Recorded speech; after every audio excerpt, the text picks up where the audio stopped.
And today, we're going to look at a very, very important, a message that I'm kind of excited about.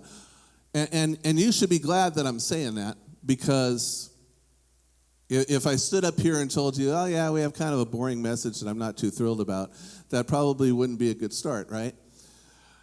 But I am. I was looking at some things this week, and if you're writing down a title today, this message is entitled Overcoming Self-Sabotage.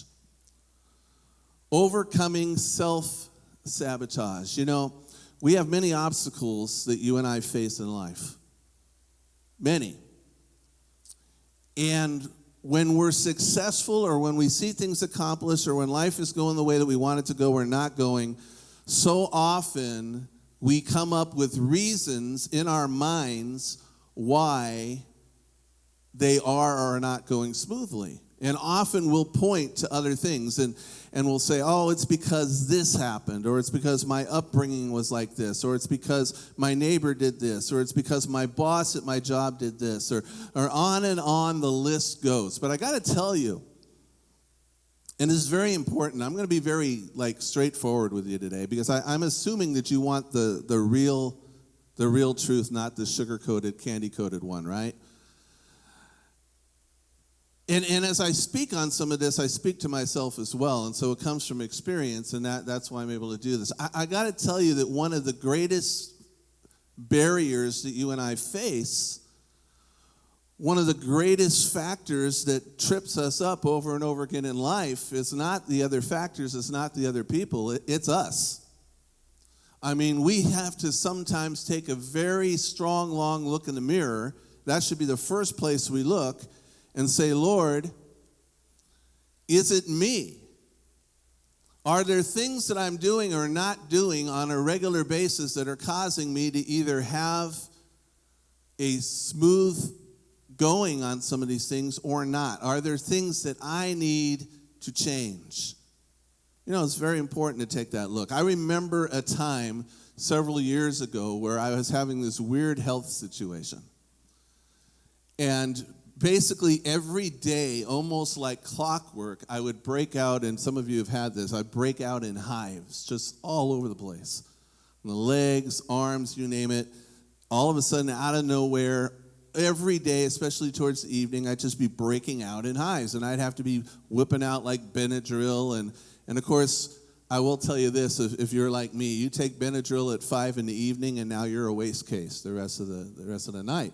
I mean, I take Benadryl before I go to bed because it zombies me out. I'm a lightweight. I don't need hard drugs. Benadryl does it for me. Okay? And so I was having this problem every day. I mean, literally for weeks. And it wasn't getting better. It was getting worse. And my little tiny brain started to calculate in there going, something's wrong. I mean, this should not be occurring. What is causing this, right?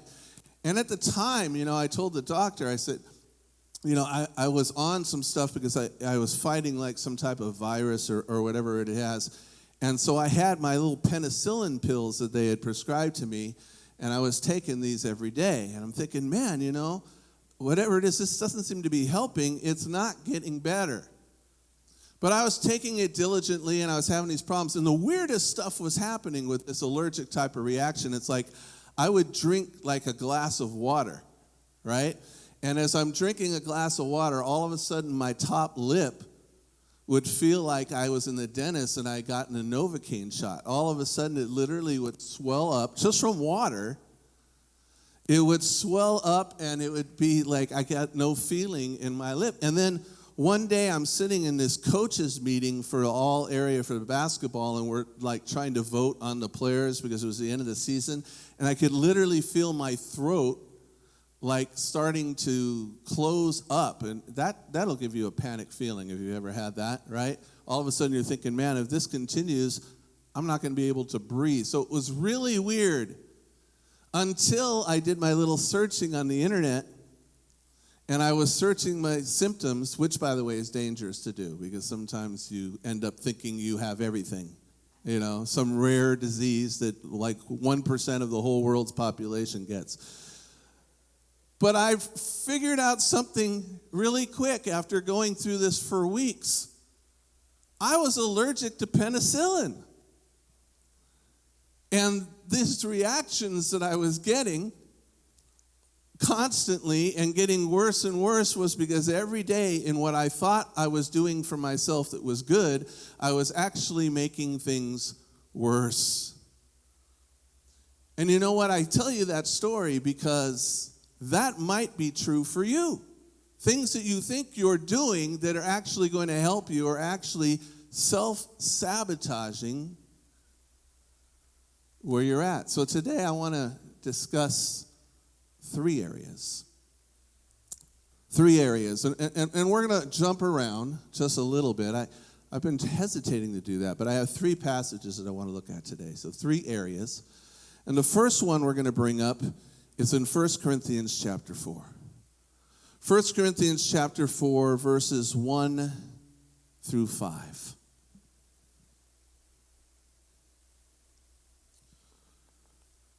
First Corinthians chapter 4, verses 1 through 5. The Apostle Paul is writing, and he's talking about himself and a co-laborer of his, which was Apollos. Apollos was known, by the way, as a very dynamic speaker. You know, you have that in the church today. You have that in God's kingdom today. You have some that are more really teachers, expositors through. You have some that maybe aren't as deep like that, but they're more dynamic. I mean, people like various styles. And God gives various styles and various gifts because there's various people. Some people learn better with some than others. It's just their preference. That's the way it is. It's great if you can be both, but that's very difficult to do. But Paul, he's writing here, and he's telling them, starting at verse 1, he says, so look at Apollos and me. How does he want them to look at them? He says, as mere servants of Christ. Hey, I hope that would be the goal for you and I. When someone looks at you and makes a judgment, someone makes a determination, someone says, who is Scott? Someone says, who is Kat? Who is Debbie? Who is Aaliyah? When someone looks at you, wouldn't it be, it should be an honor if someone would look at us and say, who are they? You know what? Right there goes a servant of Christ. This is the way that Paul and Apollos, I don't know what you want people to think about you. I don't know what you want to have come to their mind when they see you or when your name comes to their recollection. But this is what their goal was. Servants of Christ who've been put in charge of explaining God's mysteries. Nothing wrong with that. That's a pretty good honor, isn't it? But I have a question for you today. Is that fancy enough for you? Does that sound prestigious enough for you? If that's how the people that look at you on social media and your different things where you're trying to get likes and followers and all kinds of stuff, is that what you're trying to portray in your profile picture?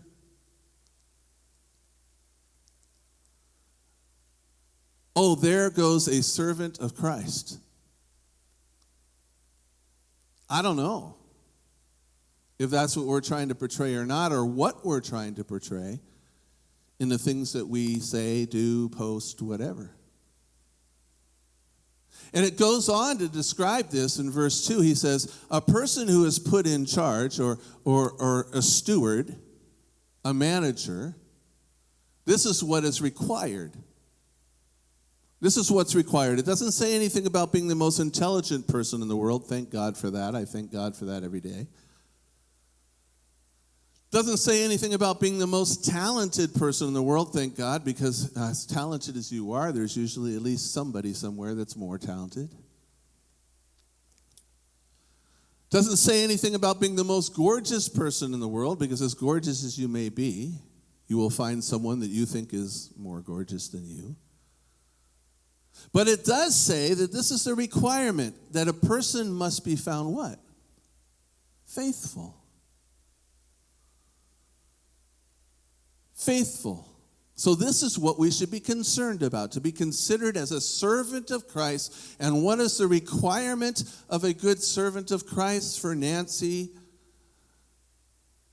or for Siyosi, or for Jim, or for me, or for anyone else, or for Chuck?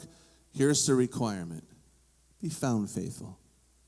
In other words, may the one who has called you to do it find you doing it when they look.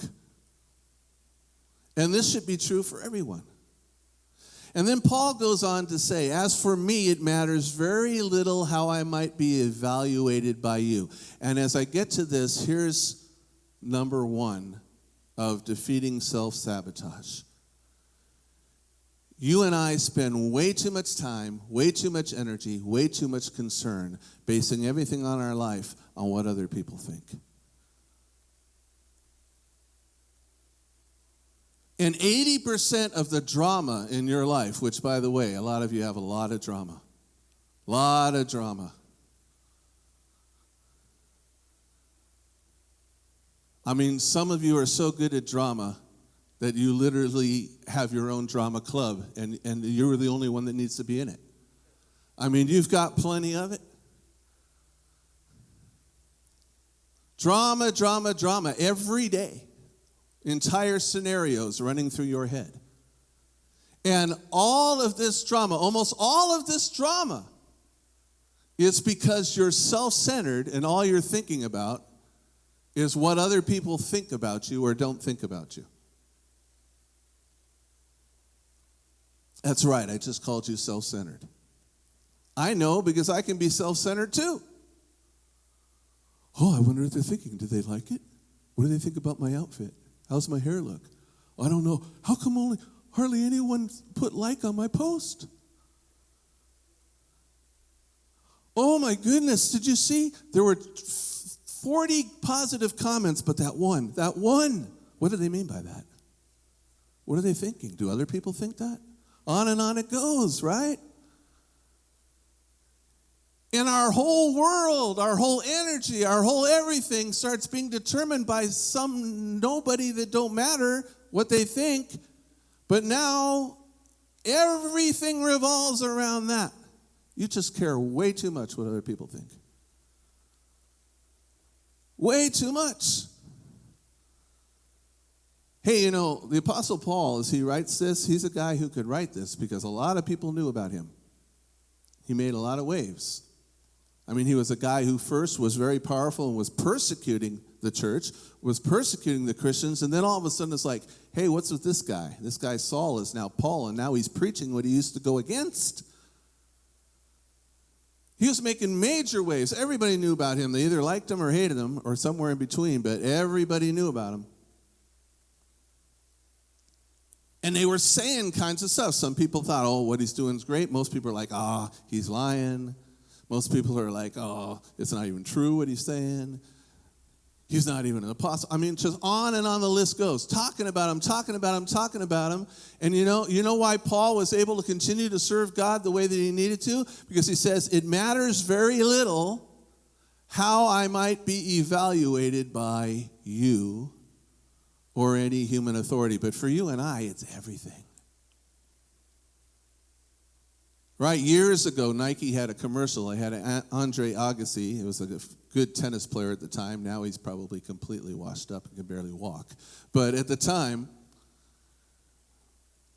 he was a guy with long flowing hair. Everybody was looking at him, and it was for Canon. Actually, it was the Canon commercial. And the theme of the commercial after he's hitting the ball back and forth and everybody's looking was, image is everything. And you know what? And people bought that line. Image is everything. It's how you're perceived. It's how you're looked. It's how people think. And you spend all your drama and your energy all based on what people are thinking. And which means that all day long, guess what you're really worried about the most? Your image.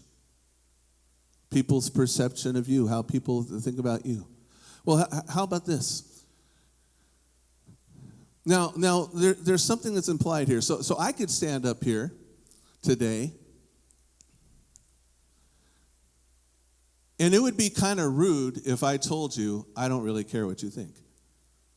I don't care whether you like the sermon, whether you don't. I don't care whether you like the outfit, whether you don't. All that kind of stuff. That would be kind of rude, right? And it would be a lie. Because this passage doesn't necessarily say that I shouldn't care at all what you think. It says it matters very little in comparison. See, let's look at it again. As for me, it matters very little how I might be evaluated by you or any human authority. And by the way, it matters very little what I even think about myself. Check it out. Paul says, I don't even trust my own judgment.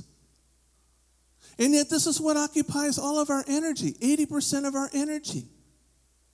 Oh my goodness, what does it think? Oh, I don't like this. Sometimes you're the hardest critic on yourself. It matters very little in comparison to what? Check this out. My conscience is clear, but that doesn't prove I'm right.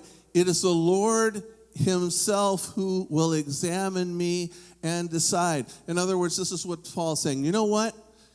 It matters very little what everybody else thinks in comparison to what God thinks. And see, you and I, we have it backwards. Somebody speaks against the principles of God. All of a sudden, you're seeing things on the news, or this is supposedly what everybody thinks, and it's totally untrue.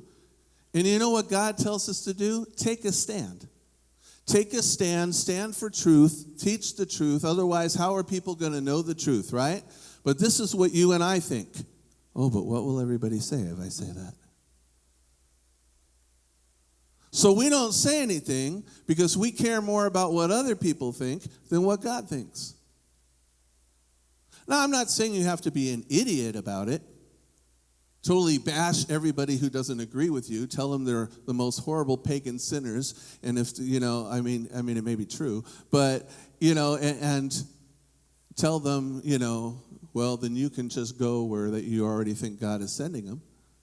That's not the spirit we're supposed to have. We're supposed to have a spirit of love and compassion and go to people gently.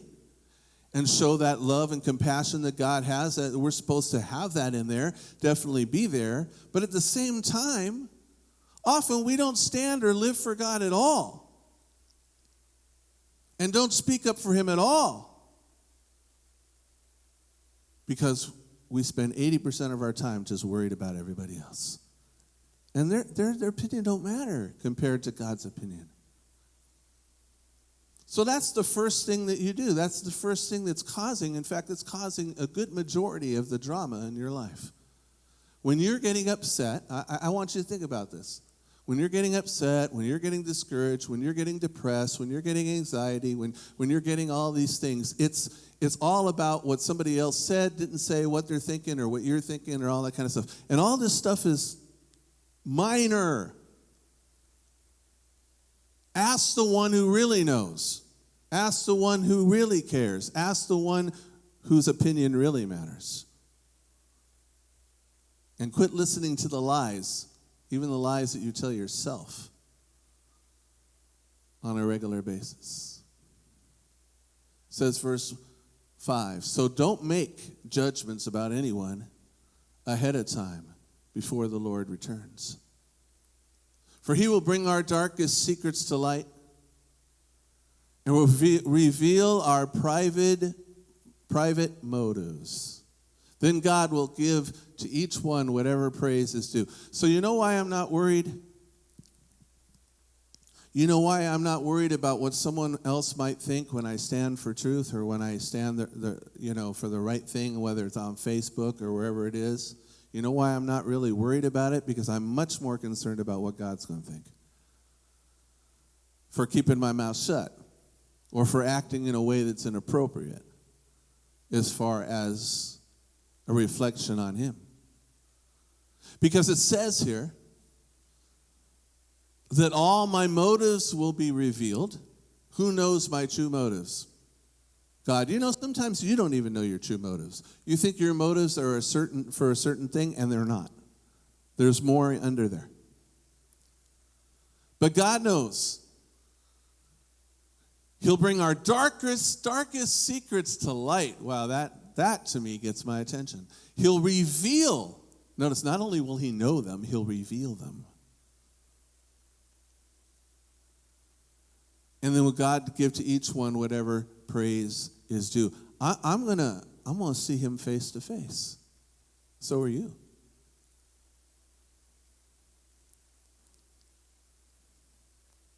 So are you. So this is very important. So first thing on overcoming self-sabotaging problems in your life is cut the drama and start thinking about what's really important and whose opinion is really important. By the way, just a little side note on this. That would include tempering how much time you spend with those who are drama. Because sometimes a lot of the drama in your life is caused also by your associations. I will tell you, I'm a pretty low drama person at this point in my life. And I can honestly tell you, don't take offense, or maybe do if it's necessary. At least 80% of the drama in my life is actually your drama. It's not necessarily mine.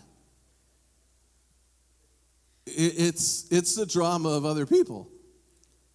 You may or may not be one of those, but I mean, you're going to have to determine that yourself.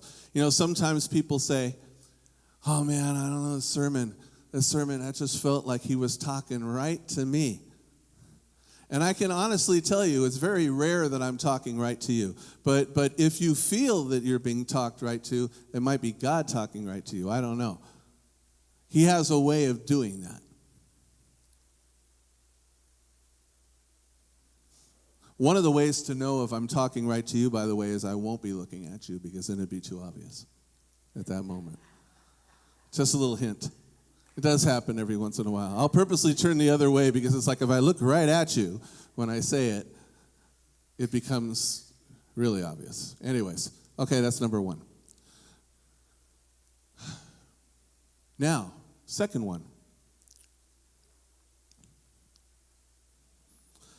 The next problem of self-sabotage in your life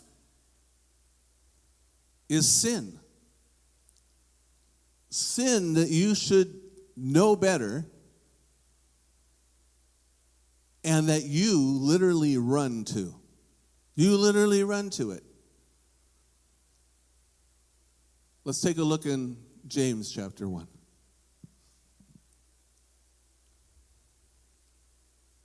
James chapter 1, beginning of verse 12. And I'm speaking especially to the believer, which hopefully you're saying you are, or wherever you are. You know, when someone comes to me and they talk about, they reveal what someone in their family's doing, maybe a friend of theirs, what they're going through, and I discover that family member or that friend, they don't go to church, they don't know the Lord, they don't have a relationship with God, then I know as a pastor, well, that's the problem. You know, if they had a relationship with God, if they're born again, God comes in, then some of those things can start changing. Some of those things can start fixing. The answer for them is Christ. But probably one of the more frustrating things in my life as well, even for myself, is for the believer who knows Christ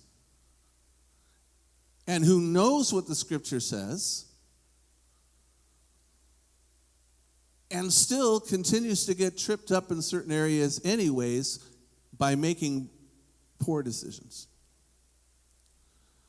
So starting at verse 12.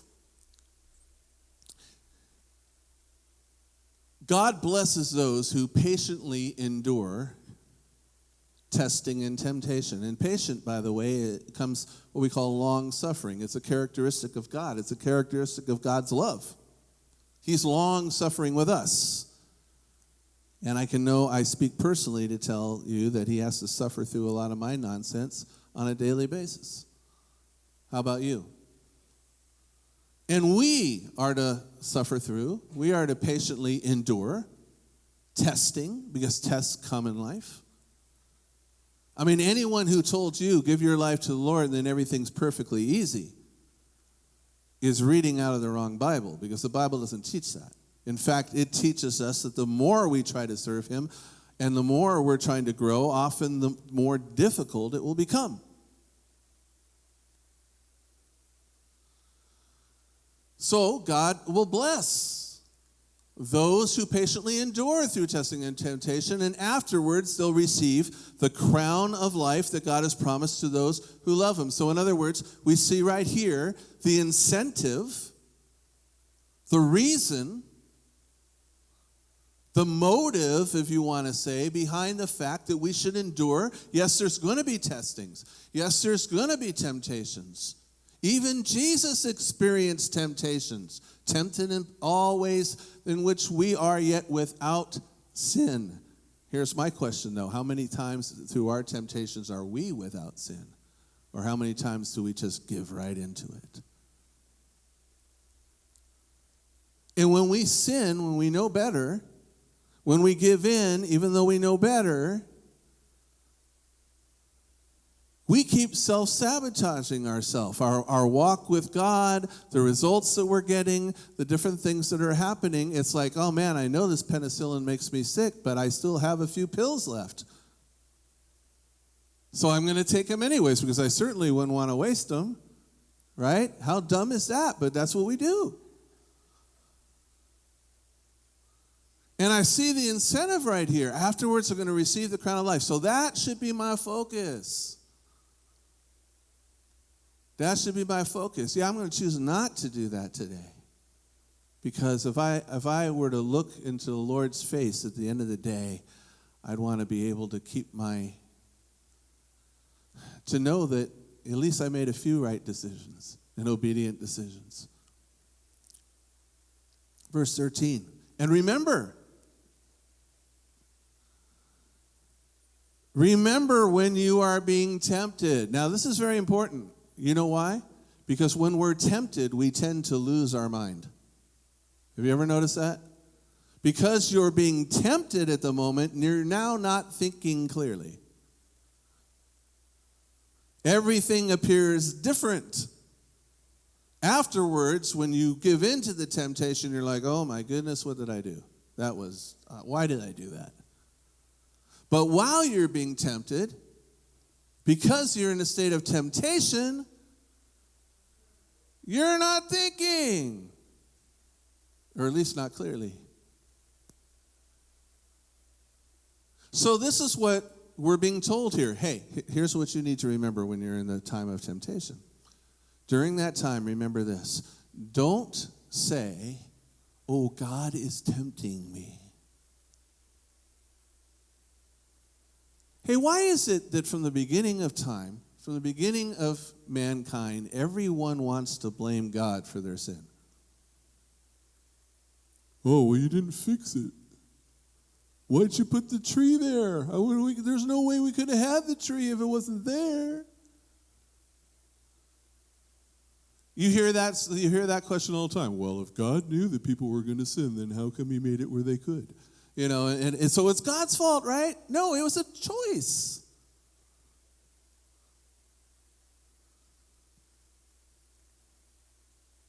God's not into puppetry.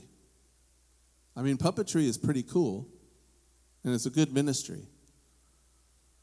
But when puppets turn and say, I love you, nobody believes it, right? Because it's the master that makes them do it. God created us for true worship, a true relationship, and that involves making a choice and free will.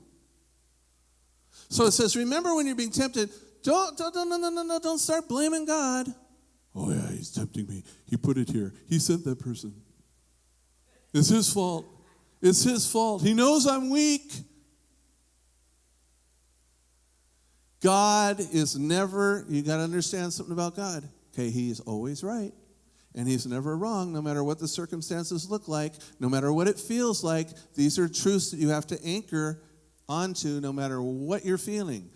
God is never tempted to do wrong, and he never tempts anyone else. He's not sitting up there going, I know I'll triple you up today, you watch. I'll send like 8, 9, 10. She may resist the first 8, but by the 9th one, she's going down. And then I'm going to take my giant spiritual fly swatter and go whack. That's not God. Yet sometimes we imagine him like that.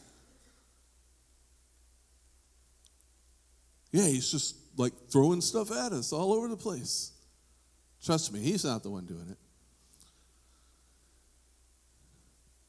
You want to know where temptation comes from? You say, well, the devil, right? Temptation comes from the devil. Oh, sure, the devil knows what buttons to push. It does tell us that our adversary, the devil, like a roaring lion, roams about seeking whom he may devour. That's all true. But you know what? He can't make you do anything. And when you recognize where it's coming from, and you recognize that it's your enemy who's trying to trip you up, that's why he comes like a roaring lion who just sneak attacks and pounces when you're weak. Temptation comes, you're not going to like this one. Temptation comes from what? Our own desires, which entice us and drag us away. This is self-sabotage again. Why? Because you're feeding your flesh and your own desires on a regular basis. And when those temptations come, it's because you're drooling over that stuff. You're thinking about it, and you're like, oh, I'm not supposed to do this, but man, I want to do this. God says it's wrong, but why is it wrong? It looks so good. And on it goes. And this whole conversation is taking place. It's like, if God wasn't saying it was wrong, I'd just be there in a second. And that's what it is. So what it boils down to is when you sin, it's because you wanted to. Don't be blaming anybody else. When you said the things you shouldn't say, it's because that was what was in your heart and that's what you wanted to say. And you didn't care that you weren't supposed to say it at that point because it was going to feel so good to say it.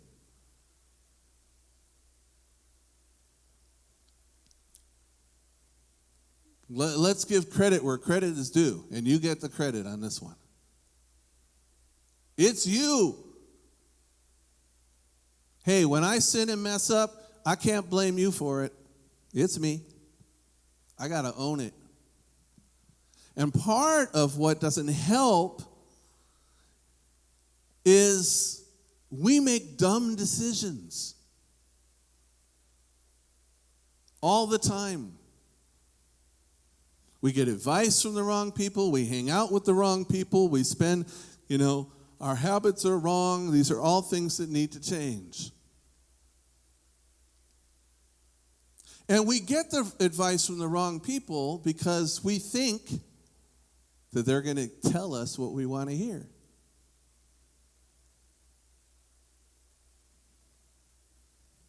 So let me give you some examples.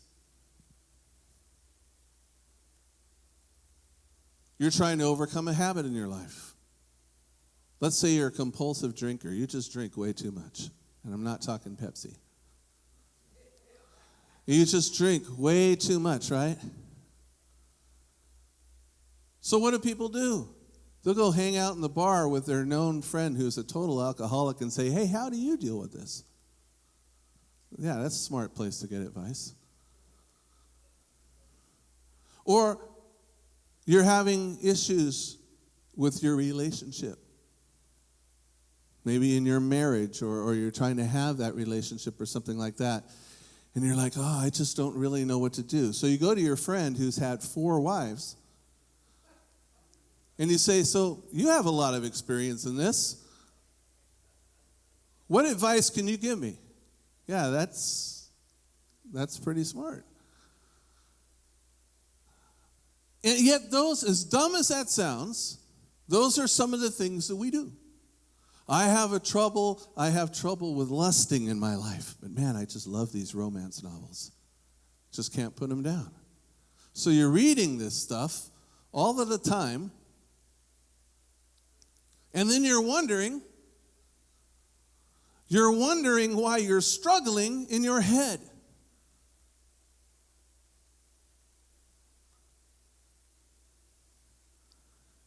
We run to sin. All of this sin is stuff is that a lot of it is because, just like the penicillin, we're putting stuff in our head that is there already, but now we keep feeding it. And instead of fixing the problem, we keep making it worse and go, oh, but you know what? I'll build up a resistance to it. I mean, I could have done that, right? I could have thought, oh, I'm allergic to penicillin. You know how I'll get over that? I'll keep taking it. My body will eventually adjust. I'll probably be dead. But that's what people do.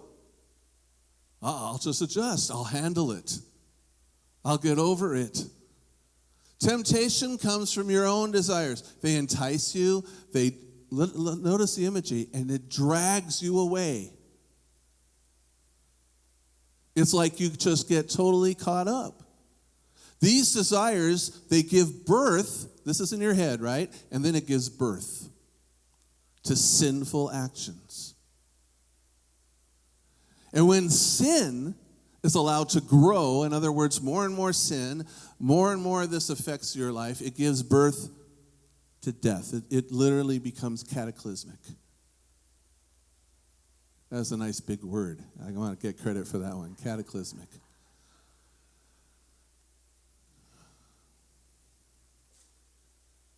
So don't be misled, my dear brothers and sisters.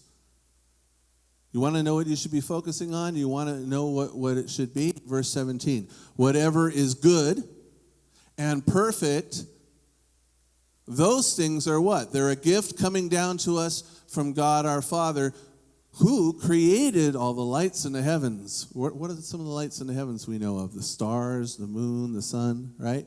Created the universe. He never changes or casts a shifting shadow. So what does that teach me? What does that teach you?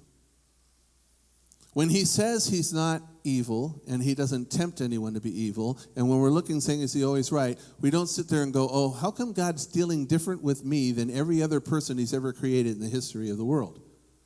He's not changing. It's not now a new strategy, a new thing particular to you. He chose to give birth to us by giving us his true word, and we, out of all creation, became his prized possession. So God wants us to live different. So the second step in overcoming self-sabotage is quit poisoning yourself and running towards sin and causing yourself to be tempted and giving in. Change some of your habits. Change some of the places you go. Change some of the situations you put yourself in. Change what you're feeding into your mind.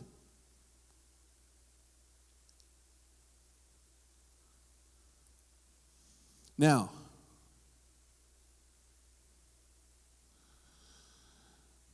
the last one. The last one. And that is this.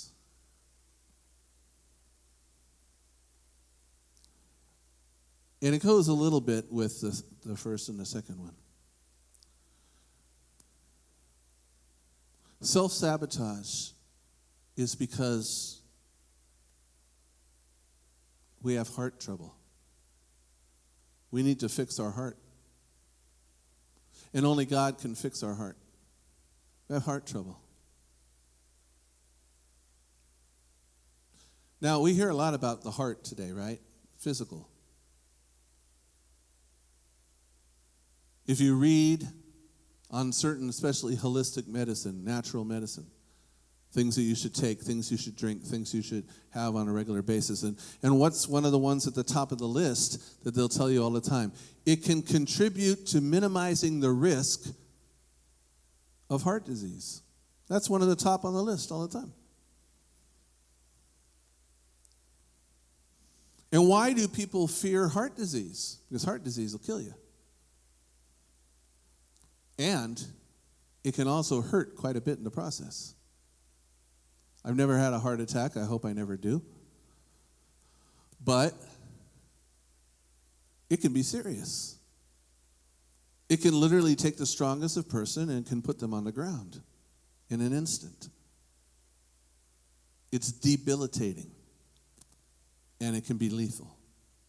Same thing is true spiritually. It's very important to take care of the heart. So in a physical standpoint, if we're thinking to ourselves, well, what are some of the things that, read on medical journals, which I know we all do diligently. But, the things we see on even the internet. What are some of the things that contribute to heart disease? Things like inflammation. Apparently inflammation, medical sciences say, is what the biggest killer there is now. Most of the diseases, most of the things that you and I struggle with are caused by inflammation, which is caused by sugars and all those different things that we just go pouring into our body, right? And when we do that, by the way, if we know that, here's the sad part. A lot of us know that, and we still do it anyways. Thinking that someday, when it gets serious enough, then we will suddenly stop and try to undo all the damage. But the problem is the damage has already been done. And it's the same thing spiritually. We think, I could get committed to God anytime I want. I'm just not ready yet. I could surrender to God and just live the right lifestyle anytime I want. I'm just not ready yet. I'm having too much fun right now. I just have some things I don't want to give up yet. When I'm old, because old people are boring and they don't have any fun anyways, so when I'm old, then I can live the straight and narrow.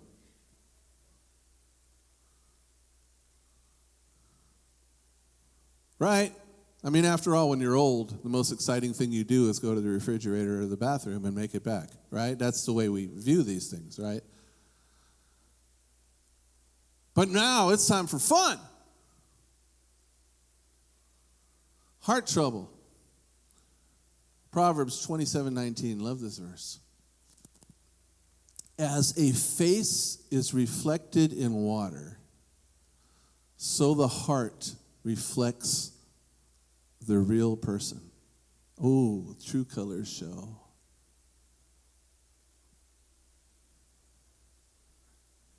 You know what? God's not into games. If we're playing games, God's not into games. He's not fooled by games. You know the games, right? The people that can say all the right things and do all the right things when they're in and around church. But then when they're not, it all goes out the window.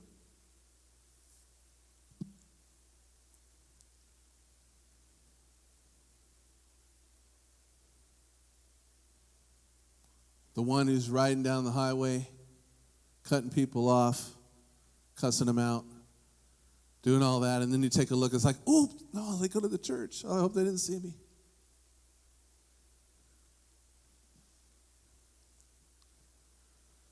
You know how that goes. Now, some of you are thinking, oh, man, he was in the car. He did see me. I have no idea who I'm talking about. But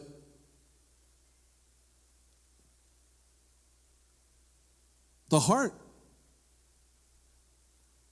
will reveal eventually. The heart reveals who you really are.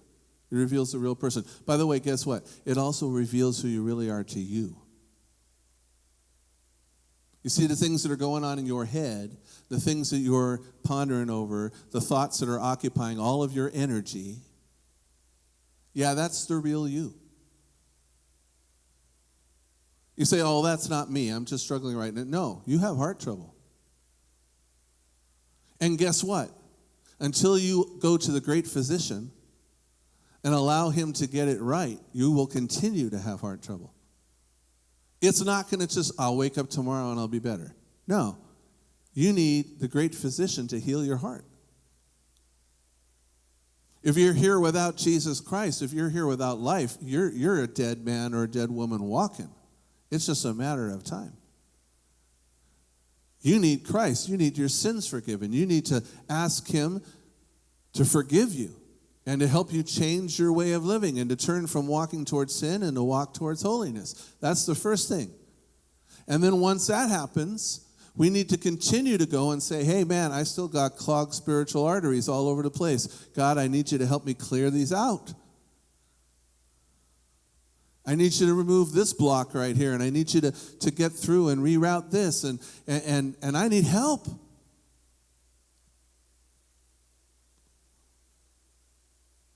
Because just like when you take a look at your face and it reflects in a water or it reflects in a mirror and you go, oh, there's something, I didn't even realize I looked like that right now. So the heart reflects who you are. And sometimes we don't like the reflection. Let's look at Psalms 86, 11 through 13. The psalmist writes, he says, teach me your ways, O Lord. How come? That I may live according to what? Your truth. Hey, if you were already living according to his truth, you wouldn't have to ask him. You wouldn't have to ask him to be taught. It's okay that you don't know.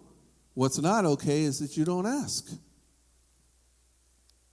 What's not okay is that you don't seek to learn. You don't seek to change. One of the biggest flaws of self-sabotage is somehow you expect to have a different result in your life by not changing the way you've always been. No, if it's not right, it needs to change, or otherwise the results stay the same. Teach me your way so that I might live according to your truth, implying what? Currently, I'm not always doing that. Grant me what? Purity of heart. So you know what would be awesome? I mean, some people have said they have this, but if so, why do they not do it? I don't know. What would be awesome is all these people with heart disease, many more that even realize it, all these people walking around that are just, walking heart attacks waiting to happen. Wouldn't it be great if there was just like this certain little antacid pill or something that you could just take, and every time you did it, it just started clearing all that out? Just started clearing all that out gradually? I mean, if there was such a thing, would you take it? I would. Grant me purity of heart. In other words, start cleaning it up. God is the only one. Why is he praying this? Because God is the only one who can literally change it with our willingness. And why would we want him to change it? The answer is right here in the verse. So that I may honor you. Because remember, I said it earlier, most of your energy right now, maybe 80 to 90% of it, is all about honoring you, not honoring him. It's all about what others think of you. It's all about what you think about yourself. It's all about all that stuff. It's just you all day long. It has nothing to do with him. When we change the focus, and now I'm saying it so that I may honor you rather than, oh God, let me just please you so I can get what I want. There's a big difference there. And you know what? The average believer today is in the second camp. Let me just please you so you don't punish me and so I can get what I want. It has nothing to do with honoring him. Let's at least call it what it is.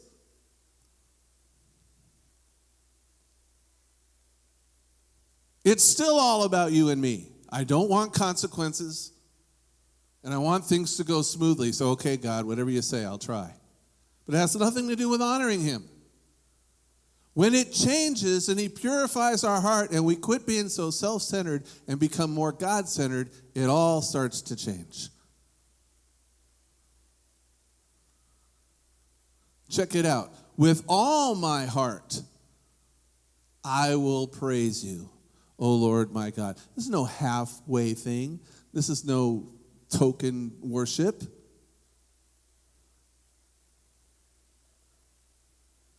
With all my heart, all of it. Yeah, I'll raise my hands up. I'll fall to the floor and worship because I don't care if anyone thinks I'm even crazy. I'm focusing on him.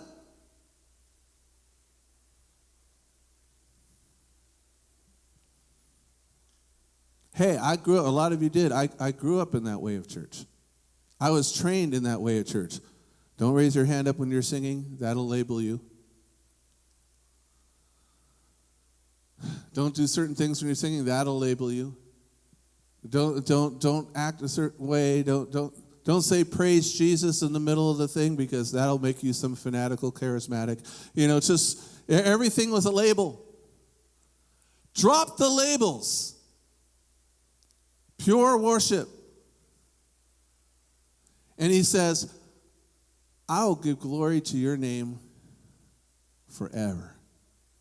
Have you made that determination? Have you made that choice? I can tell you, people ask me all the time. I get this question a lot. And you're getting old when people ask you this question. How long do you think you'll continue doing what you're doing? How long? When's your retirement? My retirement is at my funeral, just so you know. That's my retirement. Now, whether or not God leaves me here doing this, I don't know. I can't guarantee that. When will you stop wanting to share the word? When will you stop preaching? 65, 70? How long do you think you can go? Well, that's all up to God.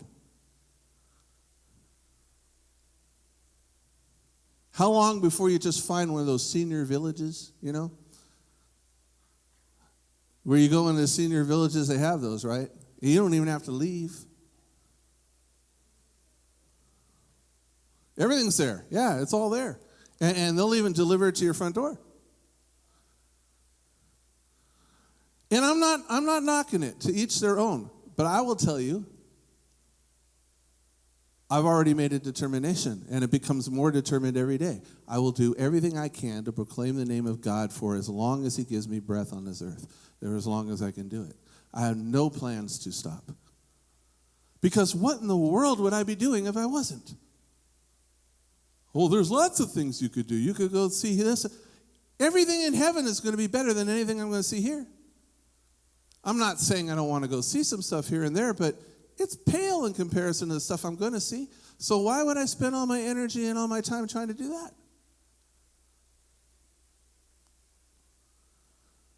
We'll give glory to your name forever. By the way, this is just the dress rehearsal. In heaven, we'll do it for eternity. So you might as well start practicing now.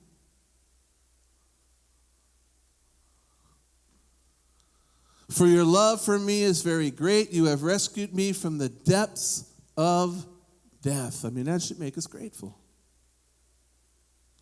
God bless, and then the last, this is a different passage. I'm going to finish with this one. When we're asking for the cure for self-sabotage is getting a pure heart. That's what we should be asking God for. It's right there in the Beatitudes.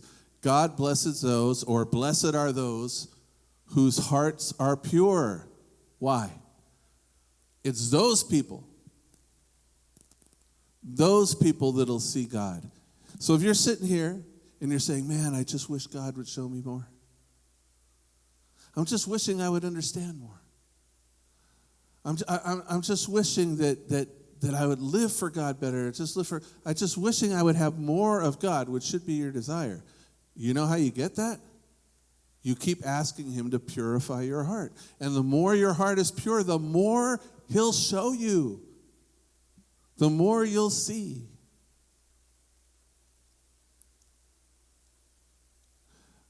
But as we close, you better ask yourself this question. Have some of the things that we've just talked about today on self-sabotage, are some of those things what's really your problem? And if the answer to that is yes, you have two choices. You could walk out of here like some do and go, oh, wow, I guess I'm just a mess. That's just the way it's going to be. And seek no change. After all, if I change something, what would other people think? And on it goes. And go through the same patterns again as you have up to this point in your life. They are habits, right? Everything that you are today, you've had every year of your life experience creating. Or you can go to that third step right there and say, God, I need a purifying of heart. I need a change. I need a cleansing. I need a whole spiritual cardiovascular move here. and clear my heart and clear my vision so that I can see things and do things that I've never done before or I feel hindered to do right now. And in that faith and in that desire, God will do it. But quit making it so difficult. Testing him, testing yourself, doing all this stuff that we do. And the change will be amazing. Let's pray together.